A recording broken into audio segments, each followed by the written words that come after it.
daktari sidaas loo isticmaalay qoraalka micnaha waa hoos ku qoran tahay ma arki kara dhakhtarka waay muhudumu waa mapokezi waxaa la lahaa muhudumu waa adeege waa mapokezi waa soo dhaweyn oo kupokea receiving soo dhaweyn waa mapokezi marka waa magac soo dhaweeye so inta marka waxay noqonay adeega marka soo dhaweeye markii gooni loo kala bixbixiyo loo sharaxo laakiin isku qabad waxay noqonaysaa adeega receptionist ayaa Englishkan lagu dhahaa okay wuxuu yiri Xuseen ku dhahay ndio waa arki kartaa karibu soo dhawo una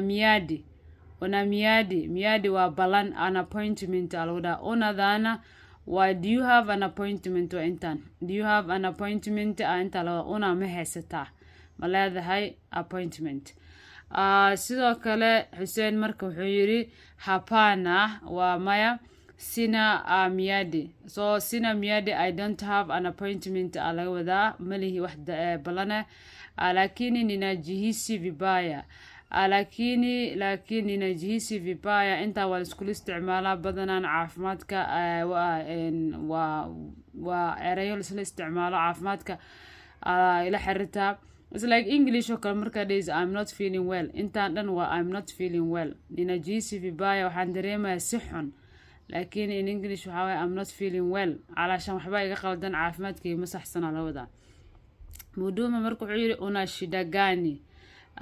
what's your problem maxaa waa dhibkaada una shida gani maxaa ku hay camal xanuunka iyo waxa ku hay exactly maxay tahay Xuseen marka wuxuu dhahay nina